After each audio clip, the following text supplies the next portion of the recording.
La banda de delincuentes liderada por Cristina perpetró la estafa más grande de la historia democrática. Nadie robó tanto durante tanto tiempo como los Kirchner.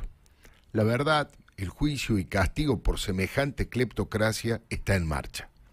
El primer paso fue la condena a 6 años de cárcel por corrupción en la causa vialidad. Pero hay otros expedientes menos avanzados, pero más graves, como los cuadernos de las coimas K o los casos conocidos popularmente como OTESUR o la ruta del dinero K.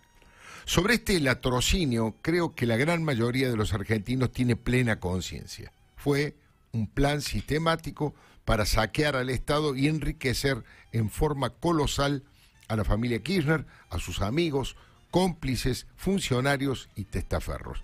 Todas las pruebas están y la pena de 6 años de prisión en la causa vialidad es solo el comienzo de varias condenas que se vienen. Pero esta defraudación económica tiene su correlato en lo simbólico y en lo ideológico. La otra gigantesca malversación que ejecutaron los Kirchner es la apropiación de los derechos humanos. Profanaron algo muy sagrado. Traigo este tema porque todo el show internacional que armaron con el Grupo de Puebla y el Foro de los Derechos Humanos tiene 2 objetivos absolutamente repudiables. Primero, apoyar a Cristina con las mentiras que ella misma dice respecto de una inexistente persecución judicial. Y segundo, ratificar su complicidad con las dictaduras que más violan los derechos humanos en la región.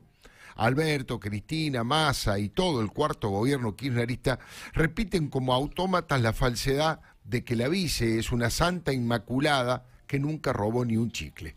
Le rezan al altar del lofer, pero como si esto fuera poco, se han convertido en secuaces de Cuba, Venezuela y Nicaragua. Es insólito y repugnante que en un foro de derechos humanos no hayan invitado a una sola voz disidente de esos totalitarismos. Son sus guardaespaldas ideológicos, sus socios estratégicos. Me pregunto, ¿a la mayoría del pueblo argentino le gustaría convertirse en países sin justicia social ni libertad como esos donde manda el castrismo o el chavismo o el orteguismo? Hoy el periodista Jorge Sigal, en su columna del diario La Nación, se refiere a estas 3 corrientes como variantes del estalinismo que dieron como resultado regímenes sangrientos, dictaduras feroces, burócratas ricos y pueblos miserables. Es una gran síntesis. La presencia de un prófugo de la justicia como Rafael Correa, un violador de la Constitución de su país como Evo Morales, el abogado de Alex Saab, que es el testaferro de Maduro, como Baltasar Garzón, y todo tipo de colaboracionistas con estos sistemas nacional populistas, muestran claramente de qué lado han puesto a la Argentina. Del lado de los violadores de los derechos humanos, del lado de los victimarios, y eso contribuye a que las víctimas sufran más y tengan que huir en multitud de esos países aún a riesgo de perder sus vidas. La verdad que a esta altura, este es un foro de los que violan los derechos humanos. Hay que decirlo con toda claridad, de los derechos inhumanos, como le dije ayer, no de los que son violados en sus libertades esenciales. Mire, Quirenia es una exiliada cubana que ruega que le escuchen con su verdad. Denunció que hay más de 1.800 presos políticos en Cuba. ¿Qué dirá Horacio Pietragala de Quirenia, de esta morocha cubana? ¿Que es un oligarca, gorila de derecha, que es un agente de la CIA?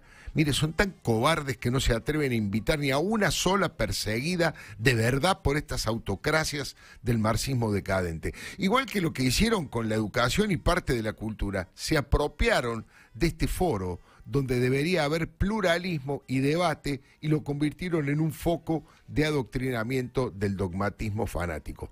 A los amigos todo, a los enemigos ni justicia. Eso hicieron con los derechos humanos tradicionales, los han malversado, los han profanado, no quieren escuchar sobre los presos, asesinados, torturados y la censura de sus gobiernos amigos que solo se mantienen en el poder con militares armados patrullando las calles. Pero hay otros derechos humanos que también han ignorado. La diputada Karina Banfi los enumeró en un hilo de Twitter. Allí denuncia que en este foro, a 40 años de la democracia recuperada, nadie va a decir una palabra de casos que manchan al oficialismo. Por ejemplo, la apropiación de 6.000 niños ucranianos por parte de Putin. Al menos 23 asesinatos de fuerzas policiales por la vigilancia durante la cuarentena. El estremecedor caso de Magalí Morales, la primera mujer asesinada en una comisaría en democracia justo en la tierra de la actual ministra de la Mujer. El crimen de Facundo Astudillo Castro o el de Blas Correa, asesinado por la policía de Córdoba. La hipocresía y las mentiras sobre el tema de los derechos humanos fueron utilizadas para cooptar a los organismos tradicionales. Abuelas y madres de Plaza de Mayo fueron convertidos en organismos partidarios del cristinismo extremo. Perdieron todo pluralismo universal, algo básico en los derechos humanos. Pero además, hemos contado varias veces que a la hora de la verdad, Cristina y Néstor jamás movieron un dedo por los presos ni por los desaparecidos. Hasta bien entrada la democracia se dedicaron en Santa Cruz a la usura y a quedarse con las casas de las familias que no podían pagar sus deudas. Pura codicia y éxtasis. Mire, cualquier integrante de los organismos de derechos humanos de esa provincia puede certificar esta historia que le cuento. No hay una foto, no hay una noticia de que hayan apoyado esa lucha. Todo lo contrario, no ayudaron ni a las madres cuando quisieron hacer un acto en Río Gallegos. Lo de Alberto, bueno, lo escuchábamos recién, es muy parecido. En la apertura del foro acusó a la justicia de ser el brazo ejecutor de los poderes fácticos y además de ser muy laxos con las condenas a los genocidas. Alberto en aquella época era un joven nacionalista derechoso peinado a la gomina que luego compartió listas electorales con Elena Cruz, una actriz defensora ideológica de los genocidas. En estas cuestiones, Alberto y Cristina son lo mismo, son defensores de los derechos inhumanos. Muchos argentinos ya se dieron cuenta.